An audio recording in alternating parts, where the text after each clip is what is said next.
This is the self-titled podcast of the Golf in Japan website, where you can check essential information in English about golfing in Japan, including more than 2,000 courses.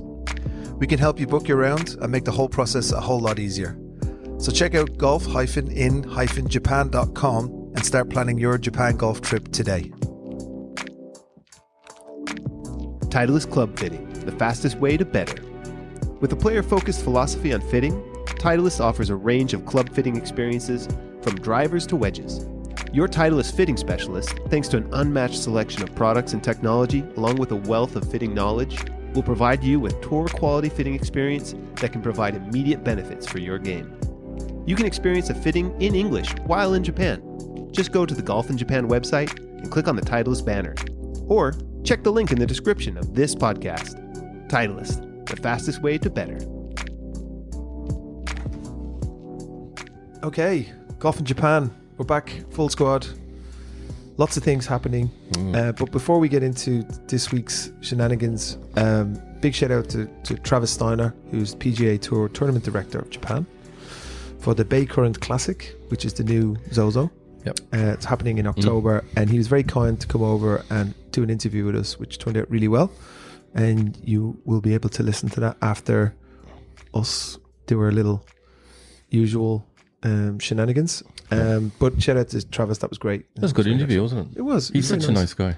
He's such a mellow dude. Isn't he? He's so mellow. And a Titleist ambassador. He is too. He is, yeah. True. And I've played golf for him. He can hit a ball. Smashes it. Yeah, I was surprised the first thing you guys said, though, afterwards was like, hey, he's like, love talking with Travis. He's a great guy, but he's only been golfing, like, what is it, however many times this year? Well, we can't give This it away. year, We yeah. can't give it away, but we thought, we were very shocked. He was like, he hasn't played golf this year. Right.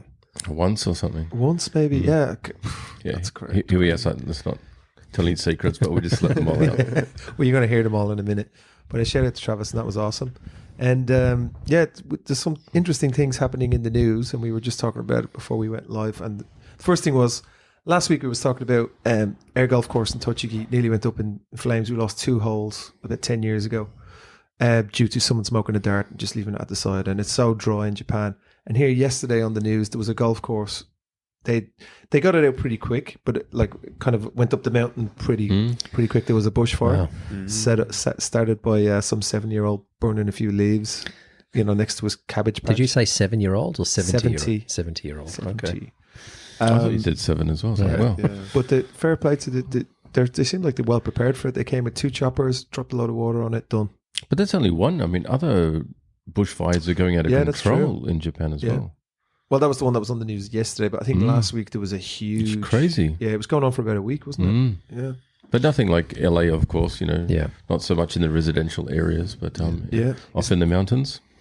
I mean, I haven't really heard much about what's happening in LA now, but it must be just devastation to try and rebuild that. Well, it's like exactly like Maui, where they're like kind of like trying to like steal it from the people that were there originally. They're going in and they're buying the house. Yeah, or and they're the like, land and we'll have a smart city where it'll be all convenient. And like you saw the Newsom, and he's like licking his chops, like this is going to be so exciting. No way. Oh, you've always got those people that take advantage of such situations. But watching video footage, though, it is absolutely amazing seeing hundreds and hundreds of houses, and then you'll see this one house not being touched. Yeah. Is that because they All sell over sprinklers and yeah, stuff like maybe, that? maybe. There's a lot of But stories there, about I think there's it's a lot of luck too, isn't it? Yeah, just the wind at the time. Yeah, all of that. You got your sprinkler system. Yeah. They installed Yeah, it. and cleared People away. knew it was going to come. Yeah. So the people some people were ready for it. Someone was saying like the insurance per year was like tens and thousands of dollars every year for your house, right, for the fires. So instead of people paying insurance, they invested $100,000 into sprinkler systems over the house. And some of those are the people that, got through You'd it. like to believe that you can make a difference, like in little things throughout your life, that helped. And it seems like this is one where it's clearly illustrated, but also it just seems like in stark contrast to Miyazaki or other places where there might be these fires where if there's good management, you can put them out quick. And that was unfortunately like California, everyone was saying for years, like this is a bad A long situation time, you've a got long building here. Yeah. You look in even some of the old movies and stuff like that. They're even portraying it in the movies. Oh, here come the Andes winds, and it's going to be bushfires, and it's really dangerous. And so it's nothing new. Like you said, it's been for decades. They've been talking about it. Yeah, Joe Rogan was talking about it on his podcast. He was right. actually saying that He moved out because of it. he did too. Yeah, hardly that. but I think it was about a year ago. He was talking about it with one of his guests, and they were talking about it. And he said it's also about the brush around the properties that they had to try and clear, which they weren't clearing, which is one of the reasons why obviously everything just goes up in flames. So yeah, the perfect storm, wasn't it? Yeah. And, it was. and look, tell us what's happening over in your homeland with Brizzy. Yeah, so I've got an older sister in Brisbane, and she said the other day, I mean, she lives not far from the centre of Brisbane, so they're okay, and she's on a stilted, they call it a Queenslander, which is like a stilted property. Yeah, my brother's got one. Yeah, so they're up quite high, but apparently the river is flooded and it's complete mayhem. The beach is gone. Gold Coast is not Which gold is, I anymore. just saw, I mean, Damon just showed me that, and I can't believe I've never Sad. seen anything. I've spent a little bit of time at Surfers Paradise and been on that beach before, and it's gone. I thought when you first said it that the water was going to be up to the shops and across the road, but it's gone the other way, and it's the beach is completely eroded. And Well, a lot of the area, the waves were coming up that high. is that why? Yeah, but some of the waves coming up over the beach were like, a couple of meters high, and it's just got into the sand and just eroded the sand, then took it all back out. And so now you've got like a 3-meter drop. Does that mean that there's going to be like crazy sandbars and more rip currents and all that kind of stuff because all the sand is out in the... You'd imagine so. Yeah, probably. Isn't that what makes a rip? There's a sandbank and then there's a channel through it. It sucks the water back they out probably faster. change the landscape I think in it's a lot of ways. I think it's quite dangerous there, isn't it, to go swimming? Oh, no. Or is it okay? No, it's just the sharks. Oh, God, yeah. Do you see the shark? Spiders. The shark washed up on the road. Oh, really? Really? Damn. Yeah, it was just kind of helpless, but it was a great white. So Yeah. nobody was touching it. They were all Just just a like, little really. fish. Yeah.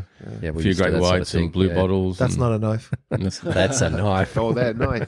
They look pretty scary. No, let's just say nobody was helping it. They were just letting the thing sit there all looking Call at that it. a shark, mate. Yeah. Shark. Yeah. It's Very interesting because, we always say, Japan has got earthquakes and typhoons, places like Australia, New Zealand, so safe from everything. They don't have the earthquakes and they rarely get a cyclone, not a typhoon, different way. But when it comes in hard. And Yeah.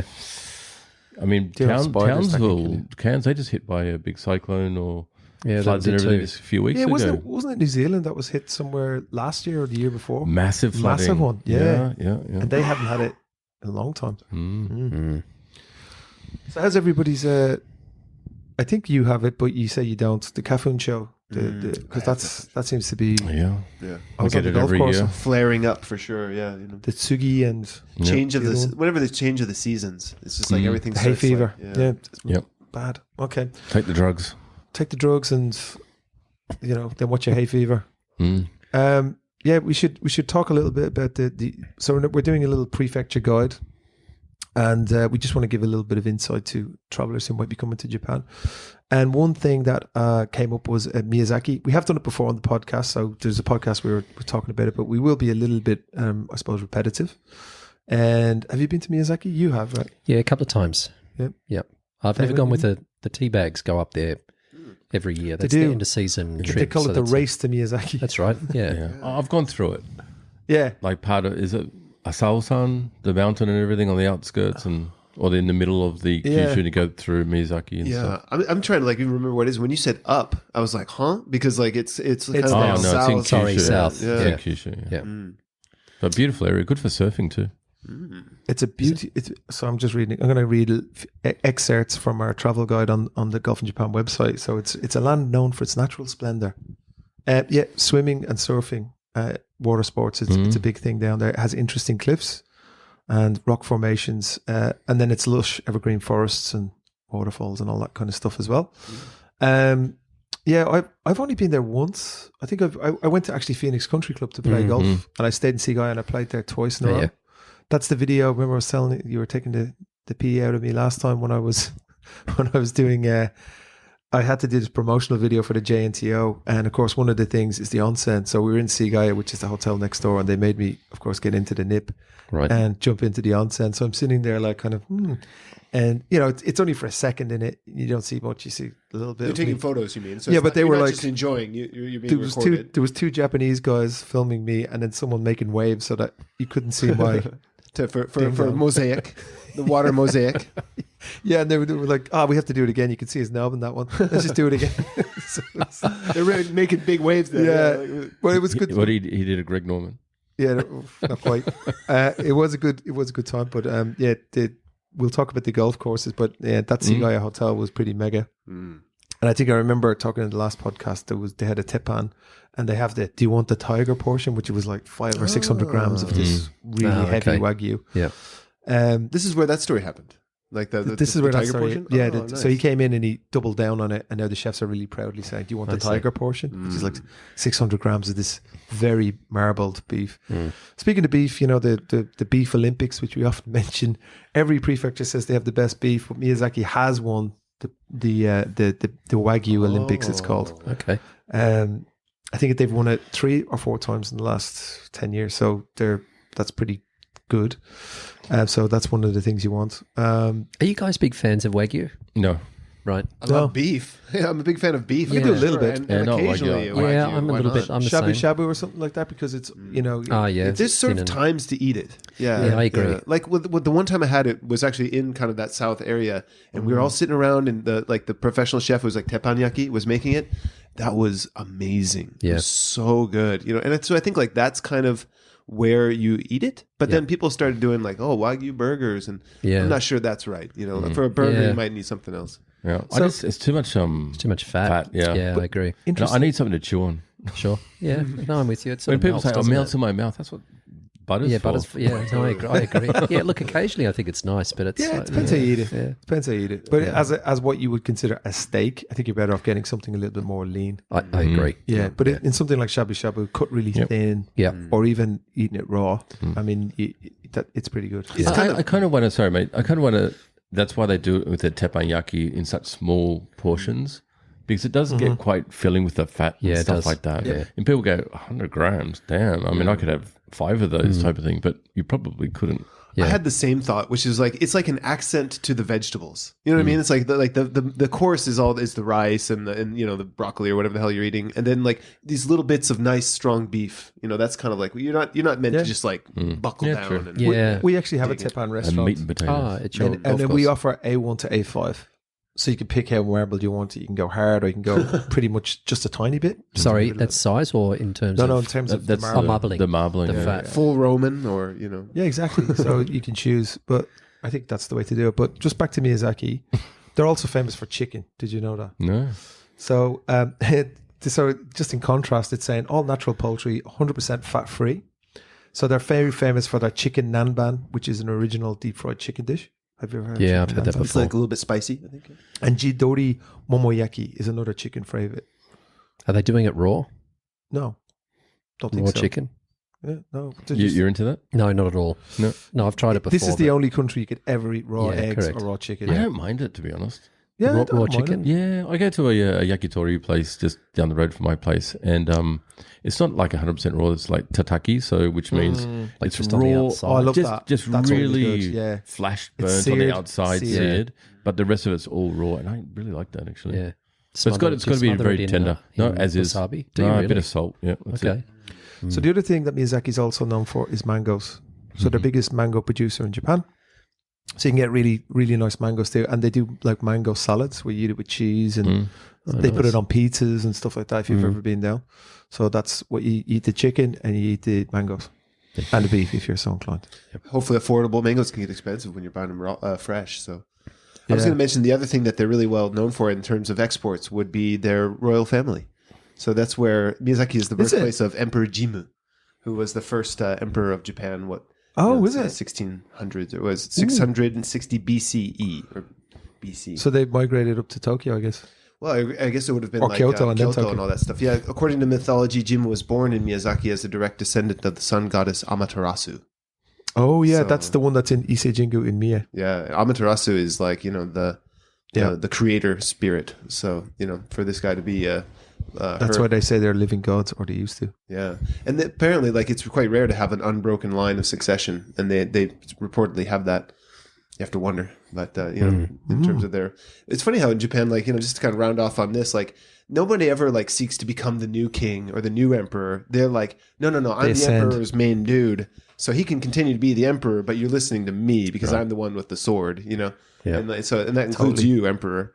But it's just funny how like it worked out that way. Whereas in other countries, it's like, no, you're not the king anymore. I'm going to be king, But anyways. Okay. Yeah, so like that's where the Miyazaki is where that family comes from, supposedly. To be honest with you, you're going there for golf. So, Damon, where do people play golf down there? I think you mentioned the two most famous courses, the Phoenix and the Tom Watson there. Yep. I mean, there's about 25 odd golf courses down there. Yep. On our list, we have the Miyakono-jo Mochio Country Club, the Miyazaki Kokusai, the Miyazaki Zoro Bay, and the Rainbow Sportsland Golf Club, which I, to be honest, never even heard of. But it is listed on our website. But yeah, I mean, it's not it's a destination where we do have clients go to, but on their way, through Kumamoto or Kagoshima or coming down from Fukuoka. So it's usually a bit of a trip and on the way type of place to visit. But it looks so picturesque. It looks amazing. I mean, I haven't played golf down there myself, but yeah. I have. So the good thing, I think I mentioned it before, is you come into the airport and you can take a cab for about 8 minutes and you're in Sigaya, which is next to Phoenix. Yeah.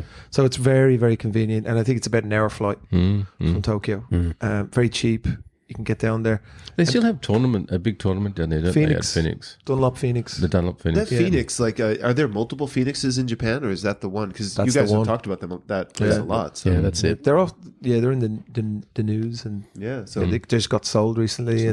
But the clubhouse is mega. You go down there and you see like Poulter, Brooks Koepka, Harrington, then Tiger Woods, all on the staircase. It's pretty nice. Isn't that lovely how they've got the handprints of all the winners and a golf club from everybody? Yeah. Oh, well. So you can Sevi Ballesteros there's a golf club from them there. Yeah, it's really nice. It's really cool. I want to rub that. Dark wood type finish. It's lovely. I'd love to see like a slice of like who are the sort of people that are the members. So it's like who are these people that I don't think support all this stuff? It does, because anyone can play it. It's quite expensive, but anyone could play it. But there was one golf course I wanted to mention, which was the Miyazaki public course, which is owned by the government. Yeah. And you could play 18 holes there. It's a nice golf course, like totally up to snuff for like 3,000 yen, 3,800 yen. No way. Yeah. Is that the one on the water? Ridiculously cheap. It's not on the water, cheap. no. But I mean, that's only nine holes, right? 18 holes.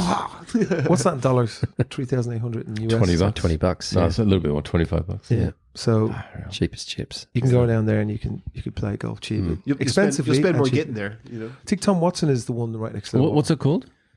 Miyazaki Public.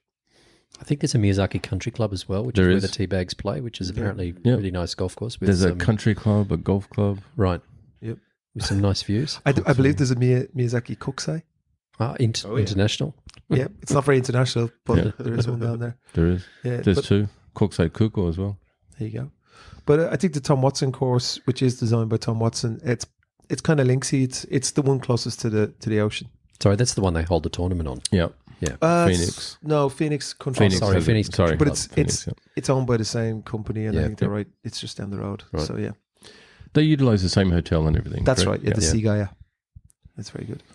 Okay, well that was Miyazaki. So now, the one thing that stands out still for Miyazaki is the famous director from Studio Ghibli. Like when you say Miyazaki, I think of that director, but Miyazaki Hayao. What's his name? Miyazaki. His name is Miyazaki, and he's from where? He's from like Chiba. No, it's just like when you say that name, like can't help but think Miyazaki. of Studio Ghibli. Okay. Yeah. Okay. So, what does Miyazaki mean? Have you seen the latest Studio Ghibli? Can't just bypass my question. No. I thought maybe they were checking because I have no idea. But yeah, the latest Studio Ghibli movie, highly recommended. Miyazaki, what might that mean? I don't know. Yeah. Okay, that's something to think about. Don't worry about it. That's homework.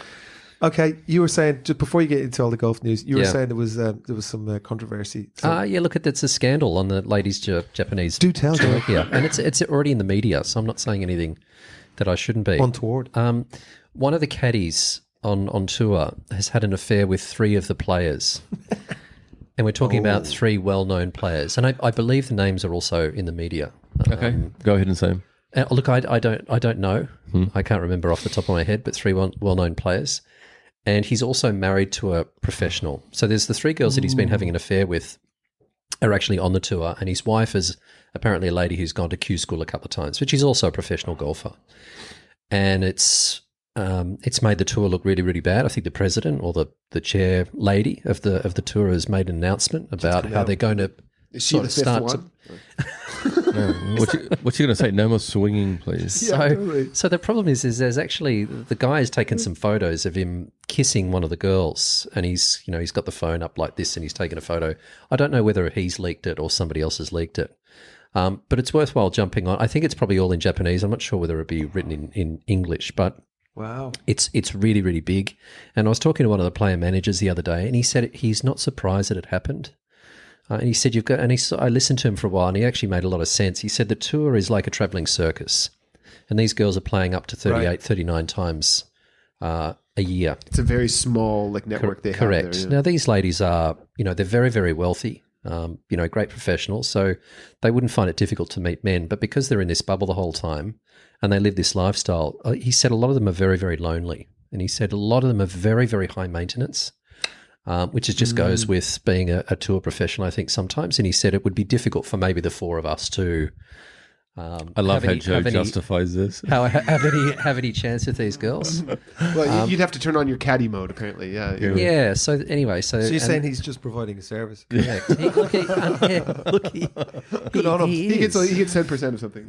Yeah, but he said, these are young ladies. And this is not to say they're not, but often uneducated. They're very, very good golfers. They haven't got a lot of life experience, and they're out on the road, and they've got. And he's a good-looking cat. And he's around them all the time. Exactly, and he's around them all the time. And they have they needs. see him as he's a little bit older. I think the 3 girls are sort of gets in better. their young. How old is he? In their he's 30, and the girls are early to mid 20s. Could be worse. I wouldn't say rip the tour apart, but it's made the girls aware of this sort of situation, and I think they're trying to educate the girls moving forward of how to sort of sidestep. Right, go for people more their own age, or well, I don't know how you get around it. Yeah, good question. Yeah. And he was also, so has he got the sack, the Caddie? I presume so. I would imagine so. Yeah, because he's also married to this other professional, so it's really. And she's really Japanese bad. as well. Correct. Yeah, so it's a bit of a mess. I reckon this goes on all the tours because it sounds like just another thing, on the LPGA tour, there are some husband-wife combinations, right? The wife is playing and the husband is caddying. Yeah, there is. There was Faldo and Fanny weren't together, were they? I don't think so. But Faldo had a few girlfriends over the years as well. Yeah, but it's a little bit of a sad situation. That guy who went to live. His wife was caddying for him for a long time, and then she got pregnant. And Patrick Reed. Yeah. I was going to say the guy who takes preferred lies in the bunker. I'll never forget that. Yeah. It's terrible. Oh, yeah, that's one. Yeah, so... Broken hearts on the LPGA. Look, it is. It's a little bit of a sad situation. It is. Yeah, that these girls their names are actually out, and I think one of the ladies played quite well the other day. The news came out, and I think it was the following day, she was 3rd position. So what a strong lady mentally to be able to go out there the following day after all that is going on in the media and actually play well. Yeah. Okay. Interesting. Yeah, it is interesting. There was something, we should mention it as well. So we just finished the Tokyo Golf Show, or the Japan Golf Fair. That's what it's called. And I did notice that, there was loads of female presenters and stuff like that from you see the Golf Network and stuff, but there wasn't so many pros like there had been previously. Right. Because they all the big manufacturers always bring in their sponsor players and do talk shows with them, and they always put a seat and you can sit and put your arm around the pro and get a picture taken. There wasn't so much of that this year. Okay. I've seen a little bit. Did you see a little bit? I was going to say about that. It could have been the day that you were there. So on Friday, I didn't see a lot of that. But then when I did dip back in on Sunday, and that was a bit more like I was walking by and people were crowding somebody that I didn't recognize, so it's like, so I think that there was more pros and that more of that kind of fan focused service. Where Momoko came and she had she was at the Odyssey booth and she was talking about pudding or whatever. And I mean, it was 10 deep. So was this on the Saturday or the Friday? This was on the Friday I went. He went on the Sunday. So the reason, you're right. So the reason is the ladies tour has already started. So the girls are playing. Right. So the first tournament of the year was actually on last Thursday, Friday, Saturday, and Sunday. So yeah, that's why they weren't there. That kind of explains a bit of it too. Yeah, though. yeah, I mean, yeah, So there was, they timed it really well then. yeah, exactly. I thought if she had been on the Saturday, she would have obviously missed the cut. But she's there on the Friday. She didn't show up. there was one girl there, interestingly, she was on the long drive tour in Japan, which there is a tour. And then she was hitting into a net, which I thought was, they should have had her on the the TrackMan or whatever booth, but she was hitting into a net, but they just had her numbers and she had 185 Ball speed. Cheapest. That's kind of high-end and it PGA was- Tour it stuff. was- double yours, that no? younger girl. There was 3 girls. Okay. They were doing it like a little talk show, and then one would get up and hit some balls, and the other 2 would go, how's it going there? So what's the average? The average punter? What's he I hitting? can't do 185. No, I'd no, say no, I could for do sure. I don't know 150. what the ladies are. I know the guys. No, even the men's. The men's low is kind of 160. The guy that won in No. I'm talking about the average golfer. jeepers. I mean, if this guy, the lowest of the PGA Tour is sort of low 160s, then probably 140. Right. So generally over the years, we've always talked about club head speed, but that metric has changed now. So it's all about ball speed, which of course is I think I got 155. contact. something Did you? like that. Yeah, 155, which Yeah, I that's- wasn't that's trying pre- to murder, just a normal swing. Yeah, that's pretty good. Yeah. Yeah. But like 180. It's like, Yeah, 180. Cheapest. Isn't that like a... How was she built? She was tiny, but she was... She could touch is very That's small. fast. Yeah, or very fat, strong, and you could tell like because she was wearing a miniskirt and stuff. Her legs were like, especially her, what do you call these Thighs. quads? Their thighs. They were like really strong. Were they? So Yeah. the way she was pivoting, Were they was smooth? Silky. Yeah, I guess so. I think 185 is what Rory cruises at. I mean, I think that's about what he's... I mean, he man, that's smashes it off the crazy. tee. Yeah, I thought that was interesting. So But There was so many kids with like great form though too. Like Oh, just man. like that one like 7-year-old boy like that. Like it was beautiful to look at. I mean, like when he hit it, he didn't have a lot of speed, so it didn't go super far. But just like you just take lessons just from like it was the perfect form. But he was actually getting a lesson. Oh, is that what it is? So the pro was there saying you should do this, you should do that. But the way he was hitting, it was like poker straight. He was hitting it like 220. He was 7. Like I think he's good, mate. yeah, don't ruin him. Yeah, but yeah, there was a lot of. That's the one thing I noticed. There was a lot of simulator golf. Yes. I couldn't name all the companies, but Sure. there was more than I'd ever seen before. Missing was the Titleist, the TaylorMades. Right. Callaway was They there. never go. It seems it's like been a it while. might They used be- to go back in the day. Yeah, they Yeah, did. but it lasts for It's years, been a few hasn't it? years, I Yeah. think. It looks like Dunlop is one, or kind of in the background, like sort of Yeah. supporting it heavily. So Yeah. maybe that means like some of the other bigger ones Yonex, don't want to. Dunlop. Yeah, like they don't want to be second fiddle. So a lot of That's the true. play. You're right, actually. So I think the whole thing is organized by some sort of. The Japan golf Off branch trade of affair. Dunlop. Yeah. He's right. Oh, I see. But they're also mostly Japanese OEMs as well. Oh right? yeah. Yeah, the Bridgestone, Strixon, Yonex, Yamaha was it there as well. Yeah. Yeah. Funnily enough, when you go to the Bridgestone and the Yamaha, they're also displaying their tires. And their piano? Did Yamaha? Didn't see the piano. No, it's a shame. You could have got on there and played a tune. Do you play the piano? No. Okay, No. just sing. not at all. I mean, I have a piano and Okay. I try and Mm. pop around in it, and my son plays. He could but- probably play Happy Birthday for you. Yeah, like, okay. yeah, Chopsticks. Yeah, Chopsticks. yeah. No, the answer would be no. I don't Okay. play it. Yeah, but no, it was pretty good all in all. Well attended because previous years, maybe because of COVID and stuff, Sure. it wasn't really well attended. But this was jammers. Right Yeah, from the get-go. it was very good. It was like everyone's smiling. It was like a very positive, good time out there. Like probably one of my favorite of those kind of expos. Like just people are excited to be there. Your boy Shinpei Ogino. Oh, yeah. like, with Honma. Honma. I was really happy to see him. Bumped into good. him and like I was like, oh hey man, it's been a while since I've heard from you. And he was like, oh I'm really sorry. Why are you not coming on the thinking about podcast? this like that. Yeah. But it was good to like bump into him. He that's said good. hello, by the way. Okay, So- nice. but the first day I got in there and I met with Okura Golf Studio, Mr. Ichikawa, that we previously just had a fitting with you had with him, right? It was an interesting fitting. Should I talk about it? It was like an old school fitting. So before we went into, he has a TrackMan and everything. So before we did that, we went to the range, and he said, warming up, hit a few balls. Then he just said, we start with a tailor-made head, and try this shaft, just judging by it. And he said, you tell me what you feel. And there was no data, nothing. And then I was like, okay, narrowed it down to 3 shafts. Must have tried maybe 15 shafts. And then we went inside with the 3 shafts. And then we went on the TrackMan. And then it was the one that felt the best was giving me the best numbers, but that's how he did it. Which was, and then it was he had all the heads, and then we were trying different heads, and so it was like shaft first and foremost, and just judging by feel, and he said by his expert eye as well. Yeah, it kind of looked like when you go in for to get new glasses, and they're like, "Here, try this. How's this? How's this?" They're making adjustments, tightening it up. Yeah. But then in the end, and then because we didn't have much time, so I had to leg it. But they were saying, we would do more on the head, so you could try the Titleist, you could try the whatever you wanted, and then we work it from there, which was pretty interesting. But in the end, like what I had was. What was he saying? He was like, this is a composite Japanese head. It was no brand. It was just a driver head. I don't know where he got it from. And I was like, a composite Japanese head, okay. And which I'm guessing is made up of different bits of drivers. It's like a Frankenstein. It was like a Frankenstein driver head. So that, and I was trying, different Japanese makers. And I started hitting this composite head with this shaft I'd picked, and I was getting good performance out of it, like hitting the best numbers, perfectly straight. Okay. Which is...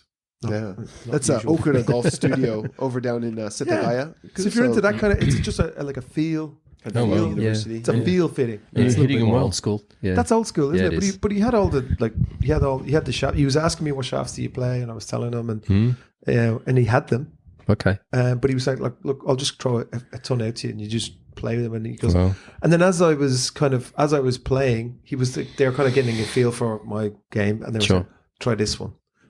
So, and they had a bucket of shafts, maybe about 80 shafts. So I went through everything. And there's nothing for you in here. They're picking these. You should just stop. And the funny thing was, he did say you need a stiff, kind of weak stiff, in the terms of the ends are stiff. And, when I went to the Mizuno and they were very technical, they put this special sensor that they developed and they told me the same thing.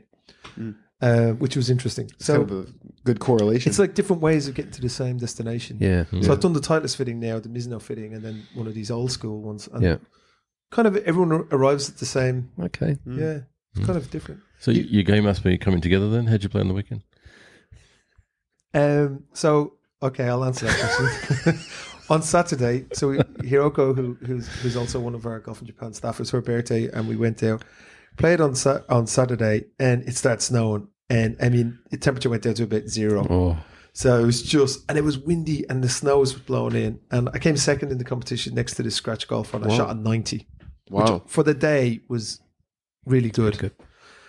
The next day, so I had some beers, some wine, and then some shochu and sake, and I was a bit hungover. I went a bit early, but I was a bit hungover, and I felt a bit, and.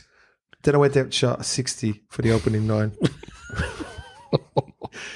Which was... Sorry, where did you play? In air golf course. Oh, okay. Yeah. His home course. So were you slipping on the snow or something? Or? No, it was a beautiful day. So all the snow melted away. The snow stuck. They had 5 centimeters of snow. We teed off late 11 by 11. It was all gone. And it was 14 degrees. Very strange weather, but can't blame the snow. So I don't know what it was. I was shanking the ball. I did 3 shanks in a row, which I'd never done before. It's like shanked an iron, OB.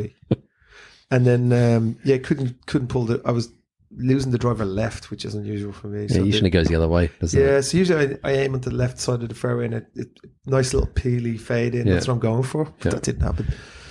But then the back 9, I shot 46. So kind of pulled it together. Yeah, right. Yeah. Most improved.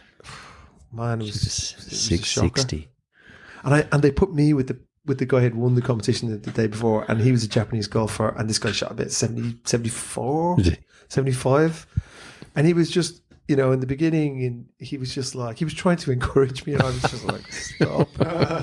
But yeah, we pulled it back together. But I need to go to a Joe lesson, I think. Come, whenever you're ready. Crikey. Anyway, please, let's move on. That guy, the Ichikawa from Okura Golf Studio. So, when I first arrived on that Friday morning, I met up with him, and he was like, "Oh, nice to see you. Kieran had a good fitting, blah blah blah." And then it was just like, "Can I follow you?" So I just sort of followed along with him and walked with him. It was so casual there, but he introduced me to the guys at On Off. Oh yeah, they were really cool. Do you know many people at? I don't know, but On Off is a Daiwa. We used to be Daiwa, and then it was rebranded. Right. Yeah. So remember Daiwa fishing rods? Daiwa was really popular. Daiwa Securities. In the 80s and 90s. Wow. Yeah. I think Baker Finch won the 91 The British hotels Open now? with a set of divers. I think it's all different group though.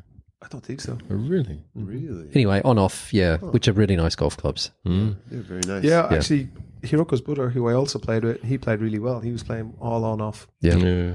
Very unusual drivers. It had this big kind of cross on the top to kind of get you aligned, and it had it all the way through the fairway woods and everything. Oh, really? And I said, does that help you? And he said, game changer for me. He says, I put the line and the line of my driver to give me.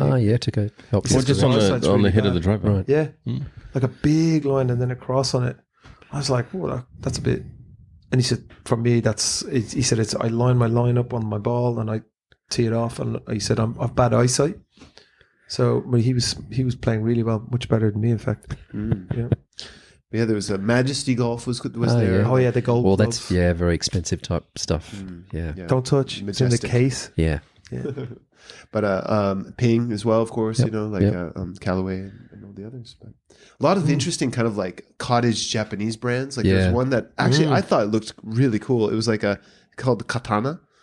And so, I mean, speaking of our samurai logo guy, the guy's holding the golf club as if it was a katana. So they have the Katana brand, and it kind of looked like it had like a ninja star, like a shuriken on it. And they had like really cool light. Yeah. Yeah, it had kind of like a cool, like it looked like a weapon, So I don't know, maybe a bit cheesy, but it was my kind of cheese. The crazy shafts as well. Oh yeah, they're very cool. Those. Yeah. They had a booth. At the end they have a bit of a driving range set up. There was a big queue to get a shot at their shafts. And there was guys who were playing were really good. You could see the shots they were hitting. There was young guys really smoking drives. So I think these crazy shafts need to be investigated. Yeah. You mean being legal or not? No. I mean by us to try them and see if they're good, because we tend to use all of the. Are there illegal shafts? Sure. Yeah. Look, probably. Yeah. I'm sure there'd be a. Yeah. I don't know if there's a law governing length. There is. Yeah. There is. Yeah. I remember there's a lady on the women's tour in the US many years ago. She's quite short. She used a 54-inch driver. Yeah. I mean, it's unbelievable how. I mean, it's almost 10 inches longer than what the girls are currently using. There used to be a manager at Air Golf Course who used to play a club called the Blaster. And it had an oversized head, totally illegal. And the shaft was totally illegal. And it was longer and you could see it. But he would hit the driver like over 300 every time. Really? Small Japanese guy, over 50, smashing it. So there was rumours for many years Blaster. that Jumbo used to use an illegal driver. He had a driver that came out in probably the late 80s, early 90s called the Jays, was just called the Jays by Bridgestone. And he would come over to America and hit it 50 yards past everybody. And they reckon, that's got to be an illegal driver. But they never actually proved it. But I think at that time, Japanese, like they were doing forged clubs, their shaft technology was way ahead of the game. Yeah. So he was probably coming in with prototypes and all that. Yeah, kind of it was stuff. allegedly, but it was never proven that he was using illegal golf clubs. Damn. But he used to have, hit it so far off the tee that they were a little bit jealous. So of course they called him on it, and nothing ever came of it. He's a big unit, Jumbo. Oh, a bit huge. I mean, hence the name. Yeah. Jumbo's He's a not big his man. real name. Yeah. What's his Jumbo Miyazaki? Ozaki. Ozaki. Yeah. Ozaki. Yeah. And then Joe and Jet are his brothers. Joe and Jet. Yeah. Jumbo. Jumbo Jet. I just I think Jet's the older brother, and then Joe is the younger brother, but all super players. good Oyaji gag there. Yeah. That's good.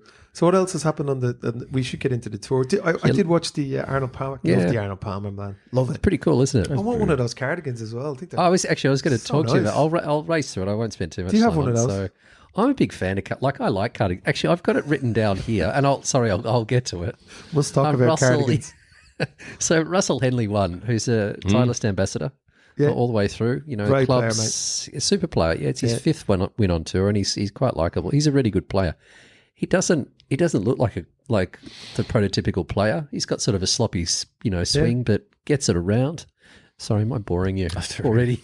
He had a bit of your Sorry, you talking where? He comes across like a good old boy. I don't know where he's does. from. Yeah, but he looks like a tiny bit of a mullet.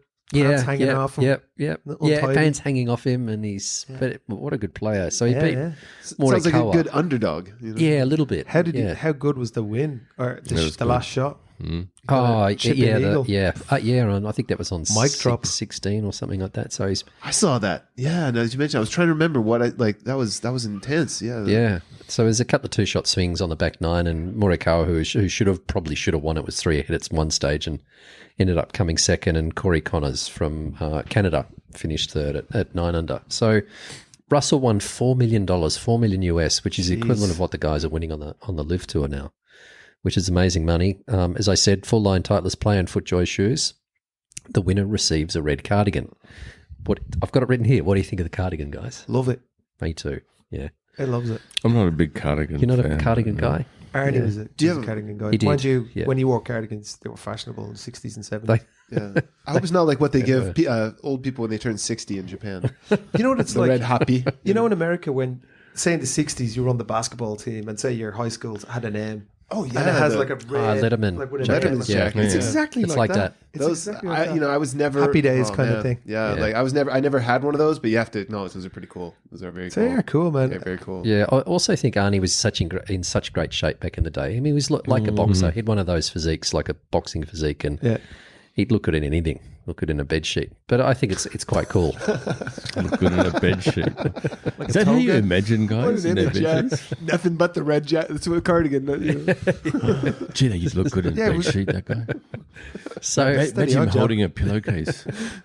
anyway, it was a great finish. Hideki finished at even par, so tied 22nd, and he was the only Japanese player in the field. How was the grass? Was it bent or like I doubt it. It was in Florida, right? It is in Florida. Yeah, actually, It's right next to Disneyland and it is. Universal. Yeah, So difficult, that rough, though. Horrible. looks so much water. Carnage. You know, no wonder it's one of the golf courses that I think plays on average the most difficult. I think some of the players actually said it's the most difficult golf course of the year. So much water. So if you can't control your driver, you're either in the water or you're in the rough. And then the greens were as hard as a cat's head. I mean, it's it's like that. I know exactly what you mean. Yeah, like the grass on the last day was almost white. It was almost dead. No, but then the fast. rough is so lush. Correct. Yeah. So it's a hard horrible. combination. So you have to hit the fairway. Yeah. And Russell Henley, obviously, he probably would have led the field in fairways hit, I'm sure. I got to get onto this. The ladies LPGA. Did you see it's called the Blue Bay LPGA at Hainan Island in China. Was won by our girl, Rio Takada. She finished at 17 under, which was 6 shots ahead of Minji Lee. She shot 64 in the last She's just going round. to dominate. Will you see now? Because we've been talking about her for a long time now. So she was the lady that won 8 times on the tour last year. She's already won an LPGA event, which is because the Toto Classic is considered another LPGA event. She's only 21 years old still. It's shocking. 8 times last year, and she's already won on the tour in It's the her US. second year last year, right? So she's And incredible. she's already at number 15 Wow. in the world. So watch this space. I mean, she's a long way behind Nelly Korda and Lydia Ko and some of those girls. Gino Tidikal. But what a start to a career. There's a whole family there, right? The brother as well, Oh, the brother's a player too, is he? isn't it? Yeah. Yeah. So- Oh, is he on tour? You serious? Yeah. He's not that famous. Is Really? Takada? Okay, cut all this out then. I thought it was someone else. Anyway. No, All right. there's maybe Cut. Kawamoto. There's Ricky Kawamoto and Yui Kawamoto. Okay, who's- I thought she had a brother that was on tour. Are you talking about Ai Miyazato's brother? No. That was a few years ago, mind you. No. Oh, look, maybe look, you could could Okay. you could No, be no. right. You were saying about her though, like comparing her to some of the international pros that are doing really well. Like, what does she need to become big in Japan though? For like She's huge in Japan. already. Yeah, already. Oh, okay. Yeah. She's number one. Okay. Yeah. But Yeah, but I mean, like, maybe like people that don't know golf don't know her. Like, what does it take for someone like, I mean, like Hideki, even non-golfers know who he is in Japan. Yeah. A little bit. I think, yeah. Yeah, Ryo Ishikawa is probably he's got more of that crossover. I mean, Ryo's face is on big billboards. It's they're success. Mahi billboards. Yeah, he'll be on like commercials a little bit. If it's a good point actually. In Japan, Rio is just so much more marketable, and he would talk better, he looks better. Whereas, I'd hate to say it, but wouldn't you say Hideki's a bit of a loner, quiet? Yeah, he is. Yeah. Doesn't talk. He's Yeah. not good in the press. right. His interviews are just shockingly bad. But he went out and won the Masters. That's all you need to do, right? So she goes out and dominates, and I think she's quite affable and she's Yeah. chatty. Yeah. So she dominates. In America, she'll be just huge. There are like we always talk about like Erica Hara and Hara, is it? She's like kind of like very good looking. She's tall and she's an ambassador of so many brands. She's just making more money off the course than she is on. But I think this lady could go over and absolutely dominate and become like as big as Hideki. If not bigger. Yeah, That'd be I mean, what a great player. They follow the women's golf more than the men's, Right, yeah. which is incredible. Yeah, so there was look, it's not unfortunately, but she won 375,000 US compared to the Russell Henley who won 4 million. So it wasn't a huge event. I don't think all the best players were there, but it was still a pretty strong field. There was, I think, 6 ladies made the cut. 6 Japanese ladies made the cut on that event as well. And just quickly, the ladies tour started here last week. The event was called the Daikon Orchid Ladies Tournament in Ryukyu Golf Club in Okinawa. Won by one of the twins, Chisato Iwai at 10 under. She was 4 clear of Ayaka Kimura. And Ji Shin played well too. And her twin finished tied 7th at 3 under. So they're the identical twins the Iwai twins, that play well. So the twins have actually, I had a look at this, the twins collectively have won 14 times on tour. So one of them has won a little bit more than the other, but really, really good players. So I'm just wondering, you probably, Ryan, do you know about the Højgaard twins? So they're another set of, they're Danish twins who are dominating the European tour. So we got 2 sets of identical twins playing really, really good golf throughout the world at the moment. So it's quite interesting. Yeah. Last one very quickly, the men's senior tour, the Collegard Classic. Hiroyuki Fujita finished it, tied 12th at 7 under, and he was playing reasonably well, and he finished hole-in-one birdie on his on the last 2 holes of the last event. So he's gone. And he won by how many? He didn't win. Okay. No, in the end, so he finished tied 12th. So it was the New Zealander who's won 9 times on tour. I can't remember his name off the top of my head, but he's a super player. There was a couple of Aussies actually. No, you probably wouldn't even know his name. He's played on Corn Ferry for years and years and years and was kind of like a journeyman, and he's got onto the senior tour in the US and he's dominating. He's only been on there for a couple of years and he's won 9 times. I can't remember his name. Oh, God. Yeah, it's one of those. He used to play in Australia all the time. I'll check it. I'll have a look. But what an amazing finish. Actually, there's 2 Aussies that played well in it, and that was Greg Chalmers and Rod Pampling were leading in the last day and then just sort of fell over and threw up on themselves. And the New Zealander, which I'll find out his name, ended up winning. So that's pretty much it. Oh, sorry, Live Golf. I was about to say, mate, I'm looking at your notes here. I know, There's I've got it nothing on written there about Live. Live Golf was at Fanling at Hong Kong Golf Club, and Sergio Garcia won it. And I think that his team, the Fireballs, which must be the Spanish. Do you think team. he'll be back on the Ryder Cup? Well, it's really interesting. Yeah, I mean, he's got to be. He's playing well. Yeah, he lives to the Ryder Cup. Missed the last one, and then I think he bought his way back in. He paid his fines. He's back on the European tour. And I think he's quite close to Luke Donald. It's the same sort of. Did you watch it? I did. Yeah. I saw the highlights and watched it. Yeah, I mean, I'm a fan of Hong Kong Golf Club. I got the opportunity to play there last year. I've got to admit, now that we discussed this last week or the week before, you can't watch live anymore. No, you can't. It's not on YouTube anymore. But the highlights that they put up are pretty good. Yeah, they are. I've always it goes for like YouTube. an hour and a half. Yeah, it does or something. too. Yeah, for all the highlights, lots of golf. It's really good. It's even better. But I've got to say, Serge just played so well. He did. He really played well. Oh, I'll watch and that. I mean, Lucas Herbert, Aussie. Yeah, he finished up there. He's been playing really good Yeah, he golf has lately. been He won playing in really good Australia golf. it's a few weeks ago. He did. In New South Wales or somewhere. Great player. Great player. But Phil's up there. Came to Yeah, Phil. So, but on the other, sorry, I've way. got to get this in. A friend of mine, James Stewart, played with Sergio in the Pro-Am, and I said, what was it like? And James is a golf professional. He's from England, but he grew up in Hong Kong, and he just said pretty special. And for James to say someone is pretty special, then Sergio was obviously playing really well in the Pro-Am and has obviously gone on to win it. The big surprise is Dustin Johnson finishing last, bottom of the field. Wasn't he winning in Bahrain or wherever they were? the night one. I think after day one or something. Yeah. But, there's 50-odd players in the field. Didn't even notice that. I bet he's not even practicing. Dustin Does He's not just fishing. care. He's fishing out on the lash with Yeah. his brother. 5 over, 2 over, 6 under. Yeah, I mean, a great last round, but if hands and butts, but yeah, Jesus. it's not great considering some of the Anthony players. Kim beat him. There you go. I mean, Dustin Johnson to me is a top AK, 5 player mate. in the world, and he's languishing at the bottom of the field. I mean, You hope just you're getting into the doesn't rider care. now. Doesn't care. Wow. And I don't think it would bother him coming last either. It's one of those guys that probably just who cares. Yeah. That 3-day event, I really liked watching Peter Uihlein. Oh, yeah. You know, I think he's such a good golfer, but he's also the most consistent, inconsistent golfer. Yeah, he is. He's an interesting guy. He went over to the US with Brooks Koepka. Sorry, they played in Europe for a few years. So most of the American guys come out of college and then get straight onto the tour. So those two went over to Europe for a few years. And Brooks kicked on, and then Peter didn't quite. But Peter's the son of Wally Uihlein, and Wally Uihlein was the boss of Titleist president of Titleist forever. Yeah, he's a good player. Yeah, great player. I think he's won a couple of times on Live. Yeah, might have won once eight or something. times. Yeah. No, I'm just saying he's all over the place. He's all over the place. Yeah, and he's such a good scrambler. Yeah, you know, once he's into the bushes, whatever. And Tiger was the best.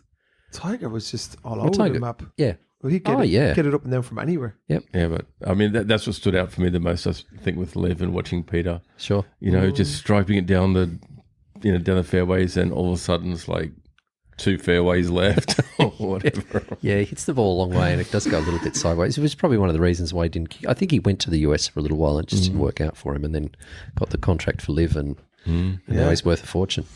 Yeah. Cool. With those live videos, like, so if you know there's going to be an event, like, does it take them time to release them? Because if it's not live, but you can get it like maybe in the evening usually. No, I usually get it the same day in the evening. Yeah, you do. Yeah, they maybe put it together. I think at that night. Highlight reel kind of thing. Yeah. But like I said, the highlights are substantial. They are. It does go for a long time. Quite like that though. Yeah. UFC was doing that for a while, and it was actually like it's a great way to see it because you get to see you get to feel the flow. Right? The Masters were the first to do it on their app. You could go to they'll show you every shot by any player. Isn't on that the app. amazing? Yeah. And I would just go, this is great. So I'd watch all the Irish players or whoever your favourites are, and you'd watch every shot they hit throughout the round. Yeah. Such a condensed way. It's like one of those speed reading books where you listen to a podcast at twice the speed or whatever. Yeah. So cool. Love that. Yeah. You know, Titleist has had like a lot of really nice videos recently. Have you guys felt that? I've seen there was something with Justin Thomas this morning, do a short game thing with one of the guys from No Laying Up. It's a 8 or 10 minute video talking about different shots he hits around the green, and then Spieth did it with the same guys a couple of weeks ago. Really, really cool. Just like so well produced. Like the production value on this is just so good. Like Titleist has a great like visual sensibility. They do. Like, all their stuff is just beautiful and cool. Yeah. Golf clubs are pretty nice as well. The new GTs are just kind of the best looking club out there at the moment, I think. Yeah, actually Sergio Garcia was using a GT driver to win Hong Kong. So I think a lot of the guys on Live actually don't have contracts with a lot of the manufacturers anymore, so he can choose what he likes in his bag. I think he uses tailor-made irons, but he's using the Titleist driver. So that was good for Titleist. Shout out to the new black T-Series irons. They're great, don't they? So cool. If anyone from Titleist is listening to that, please send me over a set of T100s, please. Yeah, they look nice, don't they? They look sick. Yeah. Well, we've actually just sent back all the TSR drivers and fairway woods and everything. So you've got all the new stuff in the rental sets? Yeah, so we've already had the 2, the 3, the GTs, and now the 1 and the 4 have been released. And I have to say, the only club in my bag that was actually working this weekend properly, and this is all on me, but it's just a testament to how easy it is to hit. Sure. So I dropped the driver and I just went straight to the hybrid, the full hybrid. That's a great club, isn't it? It's just going straight every time. It's the only thing. It saved me. Got me that 46. Just hit it off the tee every time. Just went straight. Yeah. Good stuff. Love that club. Good club. Never had one before. Amazing. Well, this has been going on quite a long time, this podcast. And we do have a 57-minute interview with Travis going on. So I think without further ado, we should let the good people grab that popcorn. Yeah, listen to Travis. What a guy. And we will get him back on once the comes closer to the tournament. He said he'd give us more information on who's confirmed and all that kind of stuff. He's just trying to figure it out right now. So shout out to Travis. Thanks very much. And without further ado, here's the interview. We're back with a very, very special guest today, Mr. Travis Steiner. Welcome to Golf in Japan podcast. It's good to be here. It's good to see you, mate. Thanks for having us. Absolutely. Welcome. Yeah, it's cool, man. We've been threatening, I know you're an avid listener of the podcast. I am. You knew you were on by listening to the podcast last week, so well done. Yeah. Couple of things before we get into Live and all that kind of stuff. No, we won't. Just want to know a little bit about yourself. Sure. Where are you from? That kind of thing. Yeah. So originally born and raised in Illinois. Okay. East Central Illinois. Went to the University of Illinois for college. Okay. And was a sports management major at that time. Always knew I was going to work in golf. Well, not golf, but sports. Always liked golf and always kind of had a vision of potentially working in, whether that's golf or the NBA. Always wanted to work for kind of a professional franchise or organization. And then, through college, started working in the athletic department there, and then kind of connections and different things kind of led me more and more into the golf industry. Okay. And a lot of contacts. And then at that point, I had a friend from college that had moved down to Ponte Vedra, to Jacksonville, Florida, where PGA Tours is headquartered, and kind of just rolled the dice as far as just moving down with the friend down there, just to kind of put myself in position to see what could kind of come from that. Had a few connections that followed up, and one thing led to another, and I was bartending and waiting tables and just kind of making my way for about 6 months until kind of got the opportunity to interview for a few positions, not only with the PGA Tour at that time, but then I initially started in golf with the First Tee. Oh, okay. Yeah. So I started with the First Tee organization. Their headquarters was down in St. Augustine at that time, with the World Golf Hall of Fame. So Nice. worked there for about a year and a half, and then got the call from the PGA Tour at that time, with a operations manager opening. Had never worked in golf operations or anything tournament related. So it was kind of a leap of faith, but knew So they were desperate, or? I don't know. Maybe at that time. Sure. Yeah. Actually, if I could pause here for a second, Yeah. like, could you explain like what goes into organizing a tournament? Like for a golf dummy like me, like what's a tournament director like? What is that like? What is the nitty gritty on? It's just like the numbers in terms of how much this to order or prepare, or Yeah, a lot of that. I first started in operations, so my focus was all kind of on the kind of back end of things. All the hospitality tents, everything off the golf course as far as parking, transportation, everything as it relates to the golf course and on-site operations. Pretty much all that was kind of underneath my scope. Now we have other parts of the tournament team that focus on tournament services and the pro-am events, and focus on the players and focus on our sponsors and all of that fulfillment. And it's a collective team that works together. So primarily when I first started, I was just focused on tournament operations. So it's all kind of that kind of scope of things. But now then I've transitioned into now more of an executive director role, which now kind of oversees all of those various components of the tournament. So what in Japan, what is your title? Executive director of the now Baycurrent Classic. Awesome. Yeah. In my head, the way you were describing it, I saw like spreading nodes like a tree, like branching out. And it's like each thing just spreads out into its own node. It does. So, yeah. And on a higher level, I'm sure it's hard to miss the forest for the trees, I suppose, at times too. Right? So. Yeah, there's a lot of hit and miss. It's a lot of trial and error sometimes, especially like when you go into a new venue and a new tournament, which we are this year with the Baycurrent Classic. It's at a whole new venue. It's a whole new title sponsorship. There's just so many kind of unknown elements. So it's a little unsettling at times, kind of understanding kind of what's going to work, what's not. You got to have to kind of take some gambles, and you got to kind of risk some things sometimes and figure out what works and what sticks and what's not. Was Japan your first post as a tournament director? No, Korea. Korea was Korea. it? Yeah. Oh, okay. So I first started in Korea actually. So we came over to Korea in 2016, late 2016. So then at that point we were launching a new tournament in Korea, which was the CJ Cup. CJ Cup. Yeah. So that was 2017 was that first year of the CJ Cup. Yeah. That took place down in Jeju Island. Nice. So that was started a team in Korea, and that was quite an experience. Just now moving from the States into Asia, and a whole new kind of culture and the business culture, and just kind of trying to navigate a tournament with a local staff, and that was a lot that year. Was it easier to do Japan or Korea, which is better? Looking back, that was just such a blur. The first couple of years in Korea, just jumping into that. It was I just met my wife, so we had just gotten married.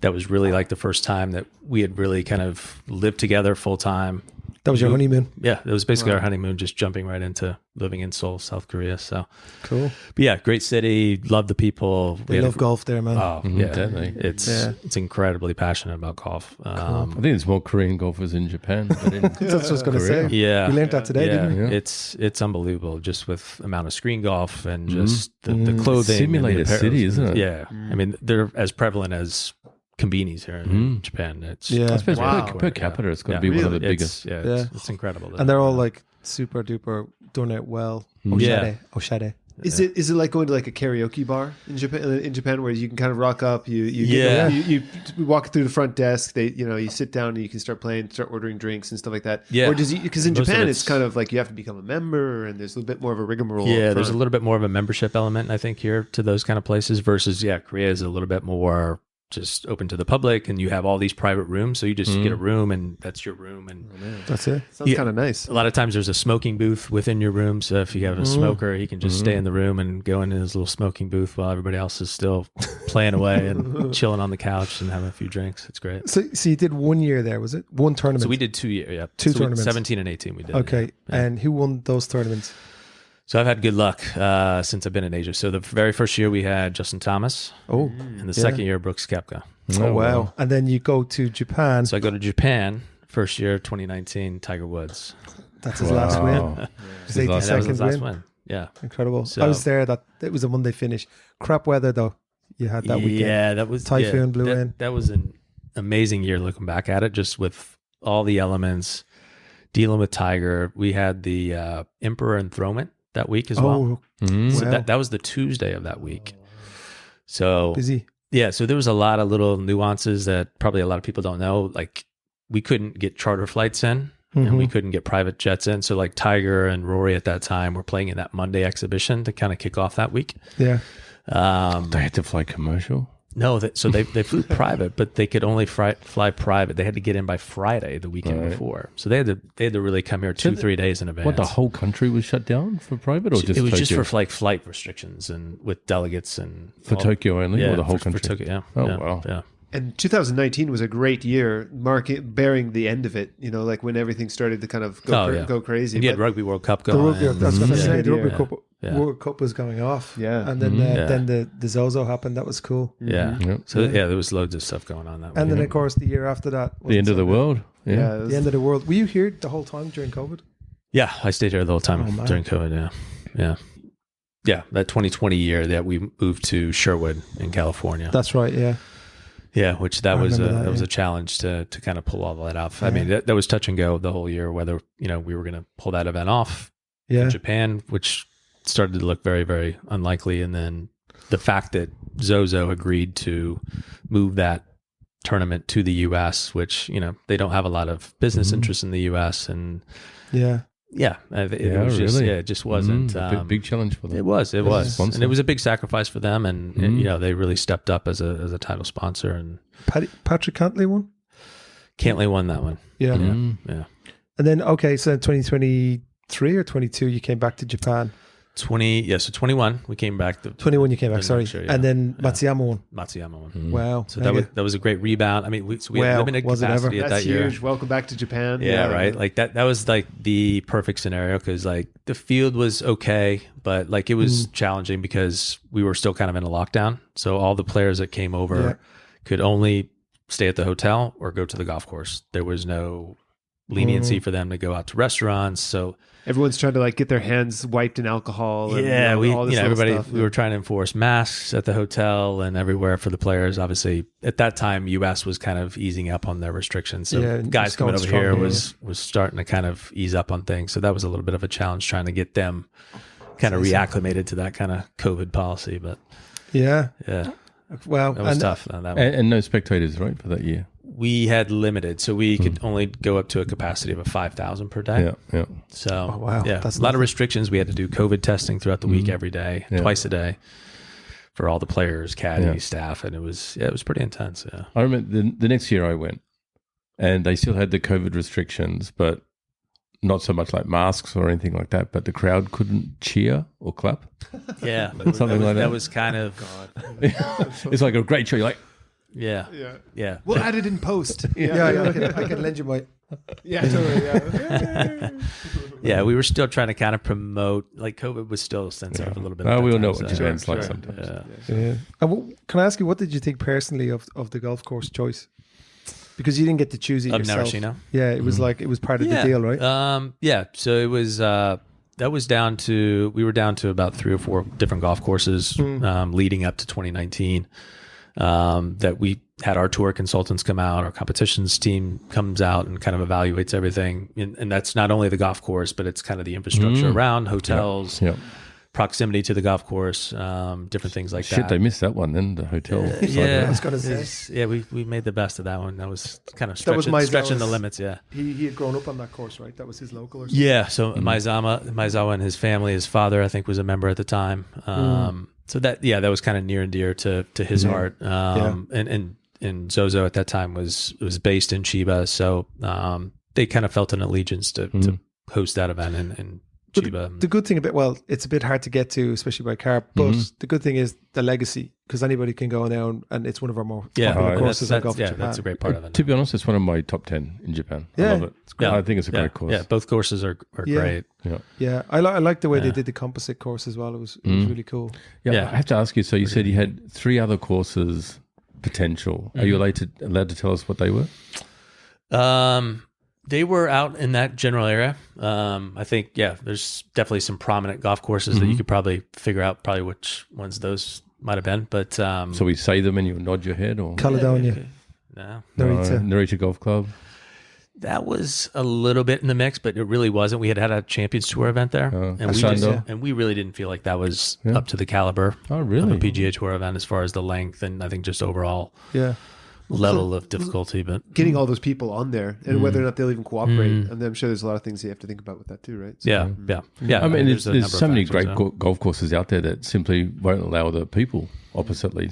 yeah. Oh, that's true as well. Yeah. Yeah, Yeah, and then there's and Tokyo Classic actually was one that we had taken a look at as well, and a number of courses, but it all kind of came down to Narashino really had the scope of what we could do as far as having 36 Space. holes.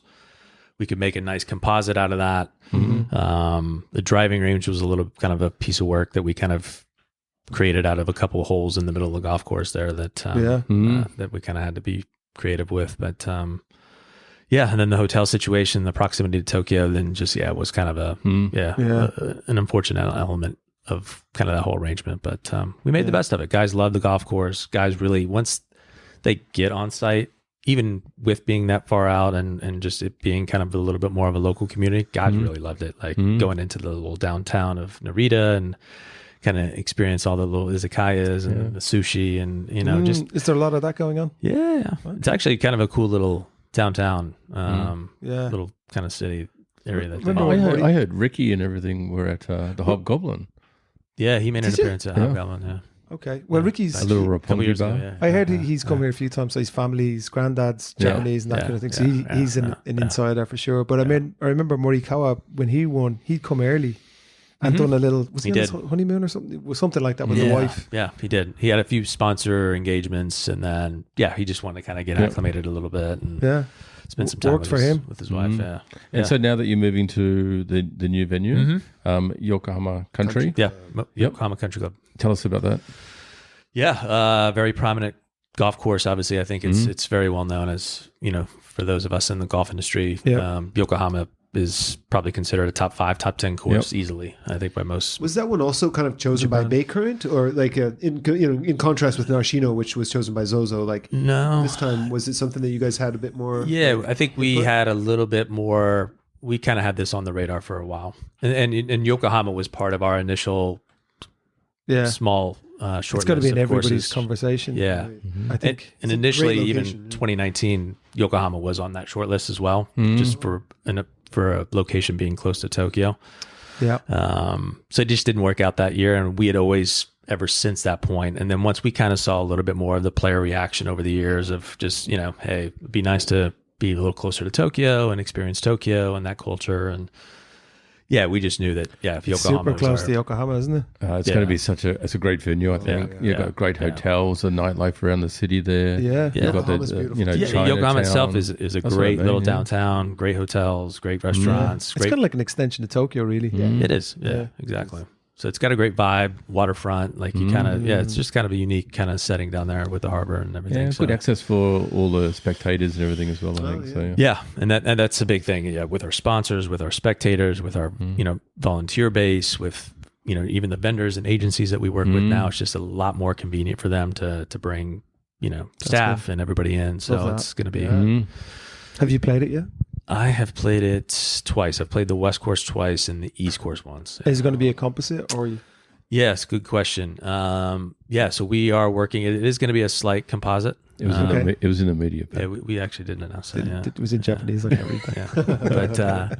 But a slight composite. So yeah, we're using really the majority of the West Course, 16 holes of the West Course, 2 holes, and then right? 2 Yeah. holes of the East Course. Yeah.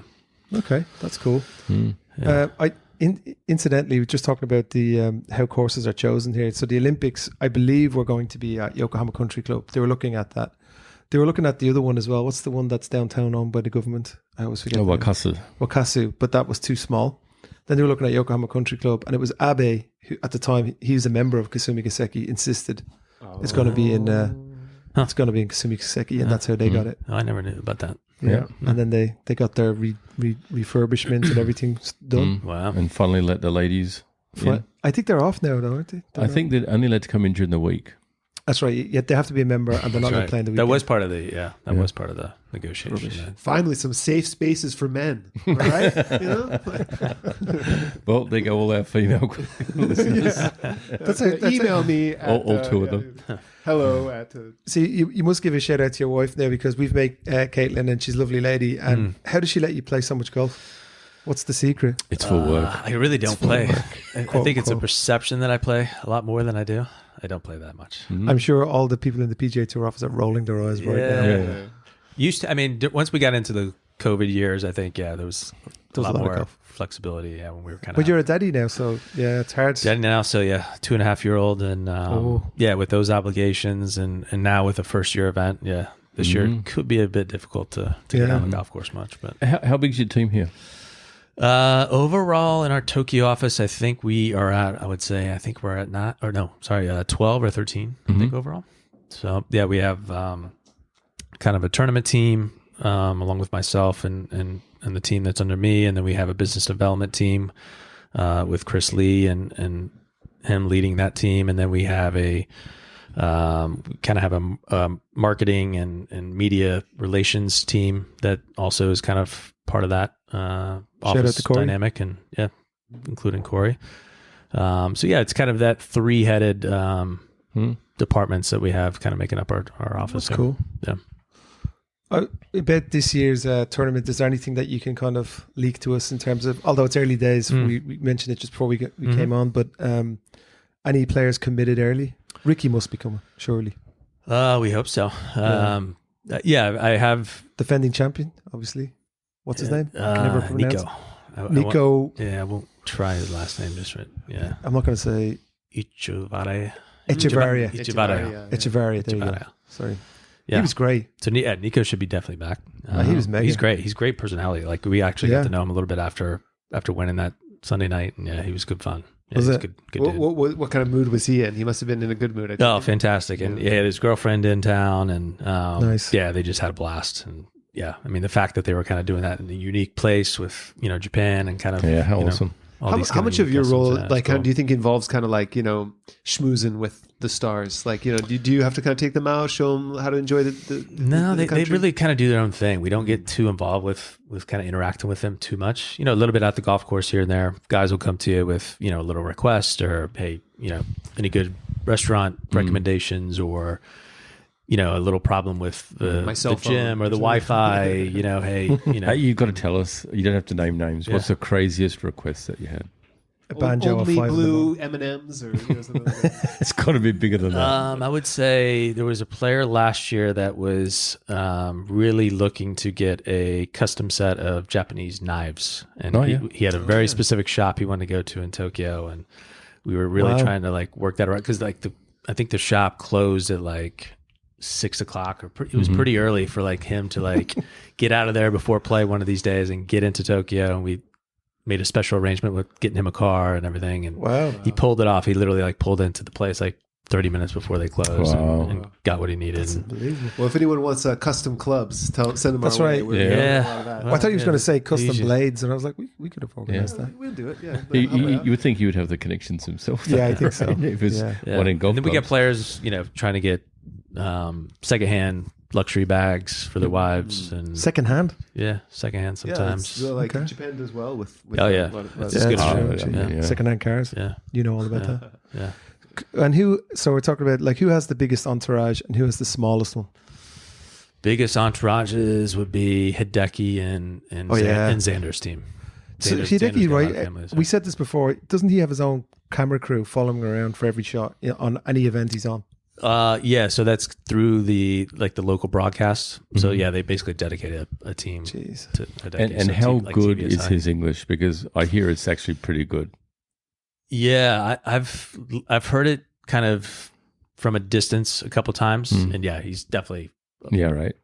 he knows a lot Yeah, he does. better English than he can lead. There was a guy an English fella that I met, and he used to play darts down in Azerbaijan. And then he said one day Hideki and his caddy rocked in, and they just all start drinking together, and they didn't know who he was. Really. They kind of were like, "Is this guy a celebrity or something?" And apparently he could speak English perfectly. They were out drinking till the wee hours. I've got to say, I've always enjoyed listening to Matsuyama's interviews when he has the old guy translating for him. Yeah. So I speak Japanese, and I'm listening to how he translated. It's usually nothing to what he actually says. Bob polishes those words really well. Yeah.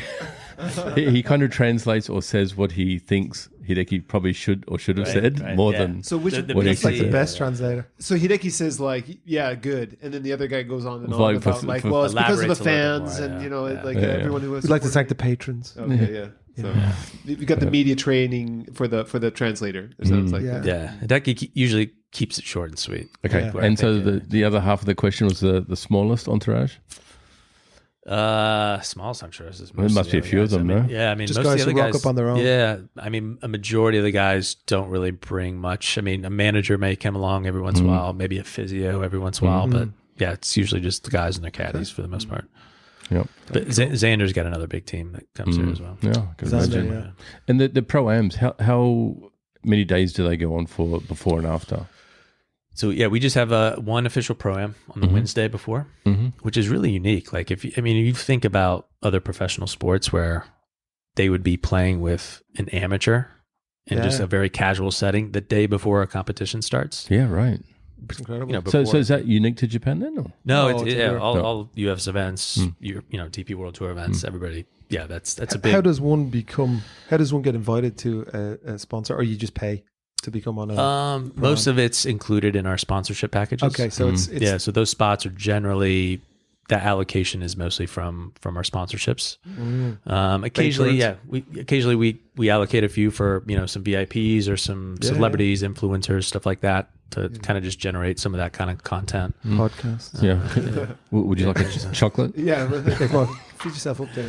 we had a pool where we were trying to guess who the next sponsor would be, and I think we all got Yeah. it wrong, right? We were like Yeah. Medicati or like nobody saw Baycurrent Uniqlo. coming, but Uniqlo is a Baycurrent- popular one. Yeah, but Baycurrent was like a sub-sponsor. They were the They were second very, tier sponsor. they were a very prominent sub-sponsor last year at the tournament. So they had their own private hospitality at 17 last year. So that was their own dedicated standalone hospitality. And Cool guys, Yeah. man. Nice office they have, man. That was something Wow. else. yeah, they love golf. They're very engaged so far as pretty much all elements of the event. They're just really keen to just kind of understand what's going on.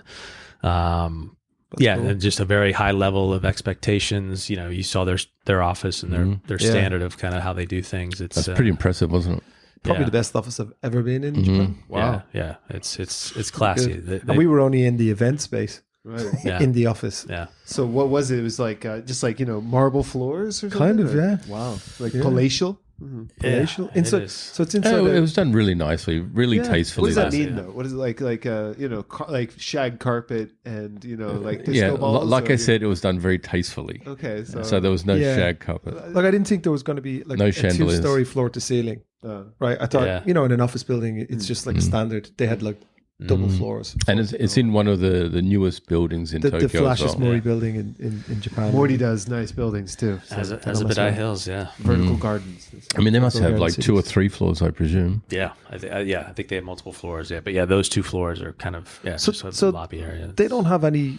I mean, as far as the tournament goes, that's all you guys. They're not going to say, okay, we definitely, you have to bring Tiger. We want Tiger.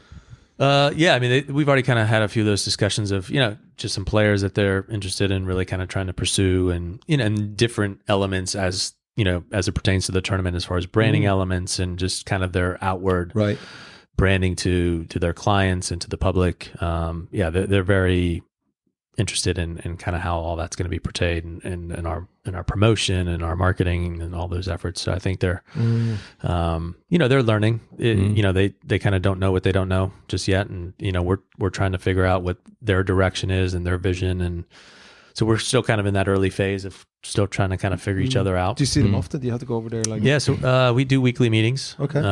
As of right now, and then we'll probably kind of ramp that up, and we're having a lot of kind of offline conversations about different things. And earlier today, we were just talking about the gala event and different things. And gala event, what's that? So that's what we typically do before the Pro-Am. So it's kind of a kickoff, kind of our big kind of kickoff dinner, entertainment, just kind of the big kind of kickoff to the week generally. So that's a lot of our sponsorship guests, VIPs, and so forth. So we're already kind of starting to dig into some of those details. Where are you doing that? Don't know yet. Probably doing it in their office. Yeah, A big bit of throw the ball.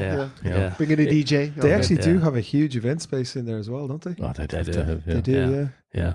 If we go back, like in the history of Japanese golf and over the years, like with people like Jumbo Zaki and all that, they used to get thousands and thousands and thousands, in the gallery, in the crowds there. Yeah. And over the years, I kind of feel like it's come down somewhat. So we're over the peak of COVID and everything. We're coming to a new event location, which is really more accessible, that type of thing. Are you really looking to ramp up those numbers? Yeah, we're hoping to kind of get back to kind of what we did with ZOZO that first year with Tiger. I mean, he attracted so many people. Yeah, so. I mean, we sold out that event by early September. I mean, that was just kind of a no-brainer that once we announced him and the first year and just the whole buzz and the whole hype with that first year and the first PGA Tour event coming to Japan, that was just a lot. And then plus Tiger. So how many people was that? When we initially sold out before having some of the weather conditions and some of the cancellations, we had roughly about 80,000. Wow. Sold out, yeah. And what's the maximum for this year? So for Yokohama, we're not quite sure what we can max out at. I think right now we're kind of targeting around probably 70,000, but that would just be for 5 days. So we would open Tuesday and then the 4 competition days, but we're still having discussions and still open-minded to potentially kind of doing some kind of Monday event night, maybe, whether, there is any kind of possibility of opening up on a Wednesday Pro-Am, which typically we don't do. That's kind of more of a private affair with kind of the VIPs and sponsorship guests that we have. So that's usually kind of a more of an intimate kind of setting for them to just kind of enjoy that with the professional.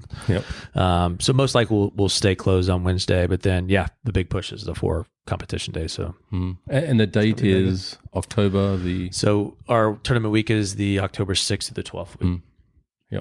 So a little earlier than we have been. We've kind of been more the latter part of October. So now we're kind of actually bumping up a couple weeks from where we were at last year. I kind of feel with all the excitement and everything for Japan as a tourist destination now. I mean, record numbers month after month after month. Right. Yeah. Tours. It's just huge, right? Yeah. I mean, obviously, again, such a great location, accessible. Hope to see a lot of tourists, a lot of, inbound people going to watch the event as well. Yeah, that's going to be a bigger push for us, I think, this year. Now that we can really tap in more to the Tokyo market with, like you said, like every month it's breaking records as far as inbound tourism and 100%. Will you have like a bus going from like Yokohama Station, just going around and jump on, jump off? So we'll probably look at a couple train stations. There's kind of one on kind of each side of Yokohama Country Club, so we'll kind of focus on those with transportation coming into both of those. It is walkable from the train stations, so we'll probably have that as an option. It's not the ideal walk. It's got a little length to it, but that's still that's I think a good lot of option, people would do that though. Yeah, nobody kind of wants to Yeah. wait around for a bus. Sometimes Yeah. they're anxious to get there and just Yes, And you're walking with other people, Yeah. so like there'll be like a long Yeah. line, you're all heading in the Exactly. same direction. Could be and fun. October, what awesome weather. Oh, yeah. Yeah, and us being a little bit earlier in October, I think hopefully it'll be hopefully guarantee us some very nice weather. I'm sure you got it. Sounds great. Warm. Yeah. I can't wait for it. It's going to be a great tournament. How's the weather been so far with like, because I mean, that's also kind of a problematic time in terms of rain. Like, you know, like Yeah. so last year was, Typhoons and- you know, yeah. it was like squeaked by pretty good. I Yeah. think like, you know, guys Oh, got they were lucky super with the lucky. weather. Yeah. Mhm. Yeah, It was perfect golf weather when you think about it. Overcast. It's yeah. nice. Last Okay. couple of years at ZOZO, It's been we good. had really good weather. Yeah. Maybe it's a sweet spot then. Yeah. Yeah, I mean, I think you're always kind of fingers crossed that time of year. Just Yeah. all of a sudden a typhoon's forecasted, and you never know what's Pops going to kind up, of blow yeah. through. But I have to ask you. First of all, what do you think of the TGL? Sorry, don't look at me like that. TGL, yeah. What? So Live? TGL, we've been kind of not shitting on it, but shitting on it. I'm defending it. Yeah. Yeah. Yeah. He likes it. I We think it needs to get a bit more. Like we're looking forward to when creators come on and that kind of thing. But will it ever go on a kind of a global stage? So move to could there be potentially a Tokyo event, for example? I think that's kind of in the cards. I think. Now, have you guys heard of the TGX here? No. So that's kind of its own version. Roy. Yeah. Oh, yeah. So he's kind of been behind that, and I think that's kind of the same concept. Now, whether TGL itself gets more on a global stage, I don't know. I think that is kind of the ultimate goal eventually. Do you watch it? Down the line? I watched a couple of them early on, and then I've kind of just taken a peek here and there since. Yeah. So I haven't been, I would say, as I think engaged. that seems to be like the popular response. Because we said we hit the nail on the head last week. It's there's a difference between competition and entertainment, Yeah, right? Yeah. So if you want competition, you watch a tour event. That's it. yeah. And then and it's some sort of product that's trying to mix between the two, but it's not. Yeah. You can tell they don't care. Yeah. Right. And in your analogy, I think it was important to mention too that like, you know, competition has entertainment, but it's that drama of like, the guy's girlfriend collapses because he makes the putt, or, you know, some of the examples you're giving. Whereas like entertainment for entertainment's sake is a bit more like, you know. So that's right. Sorry, I polished. just had to interrupt you continue, there. yeah. So that was why we were leaning into if creators became involved. And I think that's kind of where it needs to go. It is, yeah. That's already a done deal as where it is going. I mean, good. They've already bought into it, right? Oh, Yeah. into the TGX? Yeah. No, a team. Oh, One a team. particular team, I think. Oh, it's kind of buying into it, isn't That it? is buying into it. showing So interest. minority owners, yeah. Yeah. So I think it's already going to go in that direction. Yeah. To continue its success on an upward trend. I mean, they have to do something like that. Yeah. And that's, I mean, and last year, I think you saw maybe like that Creator Classic that took That place was at the fantastic. I love that. Yeah. So actually next week, Yeah. I think the Players Championship, we're going to have that first. So now it's going to be a little bit more of a series this year. Tour's going to have 3 Would you of those get worried events. that will become more popular. the product than the actual product? Yeah. I don't know. I mean, I don't know if this whole thing's kind of got a certain shelf life or it really is going to take off. I mean, It kind of looks like the PGA is moving more into like this thing with TGL, a little bit more with content creators, kind of off the back of Live. Yeah, kind of team concept, different things. Yeah. I mean, we're trying to, I think, just add more things and kind of different elements to the game, and just bring in a little bit more of the casual fan, the casual golfer fantastic. versus Well, you do have the waste management, which is a different animal and that's altogether. a whole, yeah. Have you guys ever been to Waste I Management? know, I'm scared to go there. I'm scared. And I like drinking. Is that run by Elon Musk? Or what is that? You would think, yeah. Man. No, I don't know. How many people do you squeeze into that bad boy? Because that thing is not 80,000. That more like 180,000. What are you guys talking I think about? there's I don't 80 know what Waste this- the Phoenix, Yeah, the Phoenix. the waste management in Phoenix, Arizona. Okay. The one where they all run amok. Yeah. They all I try think to there's clear out the 80,000 players. people in that. Jeez. Yeah, Was so it the actually, 17th hole or the whatever? 16th hole, I think they do about 20 to 30,000 No people way. just in the hole. That's I don't think so you've any many. fear of that happening in Japan. No. No. Jeez. So What would they throw there? Onigiri? Custom knives. They throw you napkins to blow your nose or something. Yeah. And then players now are like getting into the thing where they throw out little gifts to the players. Is Yeah. that right? Yeah. That's Yeah. cool.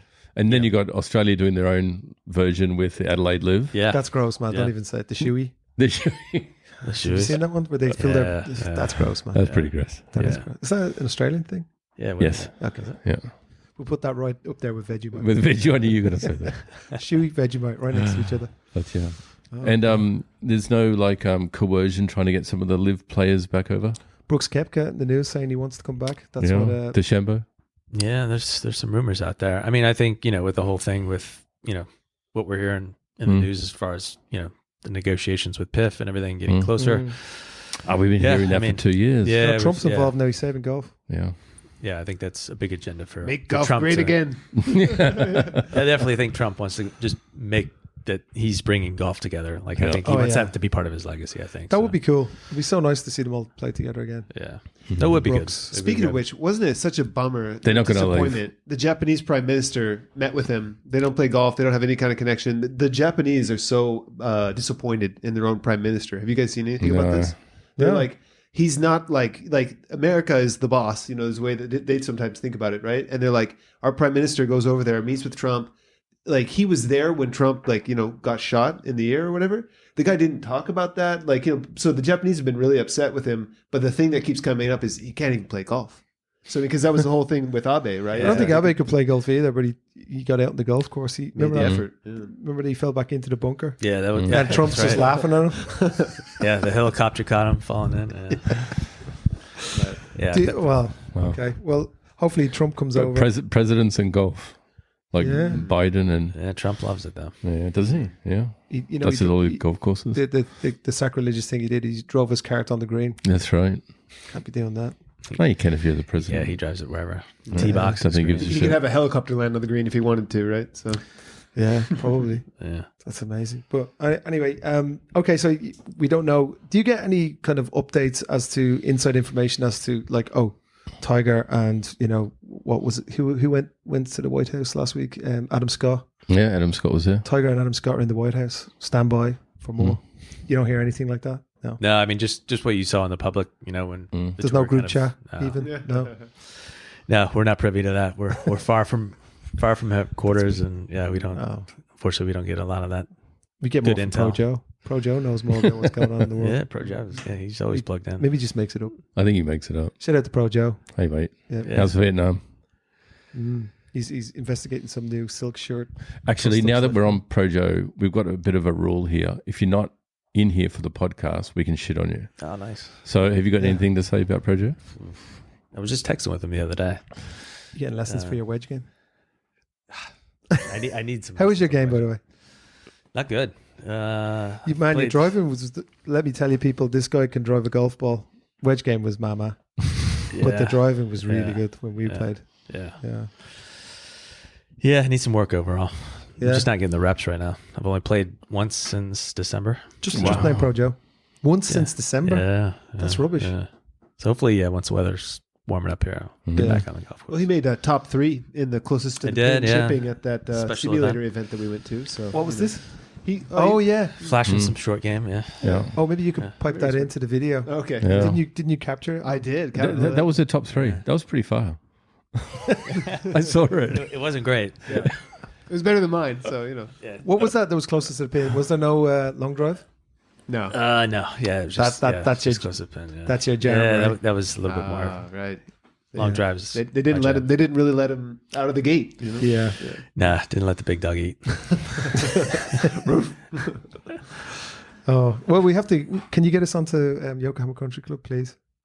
Yeah, we could. Oh, we he could make said some it. arrangements. Said Yeah. Nice. Have you guys played?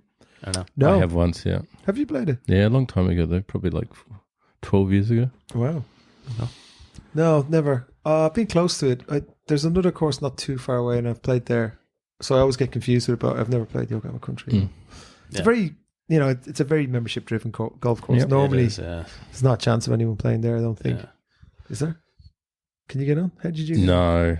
No, I went with a member. Right, there you go. Yeah. We did actually, funnily enough, through one of the hotels in Tokyo, the concierge called us up and they said, look, we've got a VIP wants to play at Yokohama. And I was like, oh, damn, I don't know. I'd see what I can do. Made a few phone calls, whatever. And we ended up getting him on. And it was the Piff Timon. Oh, Yes, sir. yeah. I think you had. Wasn't it like terrible weather though? Yeah, he actually went out there. He was like, no, I want to play this course. I've played it before. get me on there type of thing. I wasn't speaking to him directly, but we got him out there and he played 9 holes and left. Oh. He goes, yeah, that's enough. I'm done. 9 holes is better. I think you said he played 2, and I was like, oh man, that's a sour story. But 9 holes, you could do it. Purple monkey dishwasher. That goes around the telephone game. Yeah, That's an inside Simpsons joke. Okay, cool. And is there anything else that you can tell us about the upcoming tournament? Something that we don't know? Yeah, something that we don't know. There's still a lot of unknowns for us still. At the moment. You're not going to do what the DP World Tour did up in Gotemba, are you? No, with the strippers? no. That'd be cool. you still don't know what you're talking about. Yeah, but little- no. We did mention that. I know exactly what you're We talking did mention that. about. They- I was up there for it. It was that, a Handa. Dr. Handa has some interesting ideas, and he emptied Roppongi of all the strippers, and they were every table in the, I guess it was the gala dinner, yeah. had a dancer, Yeah. on top of the table. and they're with their wives. That whole thing was But weird. apparently it was good crack though. Everyone liked it. Oh, I mean, yeah. Sometimes- that and the dinosaurs. Dinosaurs, hula dancers, and there was a country and western Japanese banjo band as well. It was good. And then they were giving away free ice cream as well. Yep. And then all their followers sleeping Nobody looking at the golf. on the Nobody. Yeah, everybody's camped out like No. for bizarre. the after party. Yeah. It was bizarre. It was interesting. It was a, kind of a cool event though. Yeah. It's yeah. definitely unique. Yeah. Yeah. That's for sure. Yeah, I don't think we'll be doing anything along those lines. Yeah. But no, I mean, so far we've had some player interactions that have been very positive for some very prominent players. Okay. So do you have the to word's pitch out. them? You have to say, "Come on, you coming over?" And Yeah, I mean, there's kind of been some mutual reach outs, and then I reach out to a few folks just to kind of gauge, kind of the early temperature of kind of they've planned out their schedule for the fall. A lot of guys really kind of don't really look at the fall too much until we kind of get into summertime. So sometimes it's a little too early right now to kind of get guys to kind of think about the fall, but a lot of guys still do. They kind of really map out their whole year well in advance, and it's a Ryder Cup year as well. So. Does Japan help you to kind of get them interested to come over? Like people are excited to come to Japan. Yeah. I'd say the wives as well. The wives want to come. Yeah, and I think now we have Especially now. so many more selling points. I think than what we've kind of had. I mean, obviously we had a great tournament at Narashino, and everybody loved it and had a great time and loved the golf course. But now we do have that proximity to Tokyo. Guys can get in now to Tokyo every evening, have great meals, explore the city. Their wives, girlfriends, family can go experience a lot more. So good. I mean, Yokohama goes straight up to Fuji. Yeah, Do everything, eh? yeah. And like, do you say, and the on-site catering and everything, you bring in the best of the best? Yeah.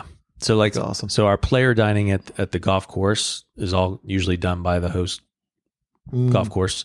So Yokohama will be in charge of all the player dining at the golf course, and then everything outside of the golf course, we kind of help coordinate with the players and kind of create as much of an experience as we can off the golf course.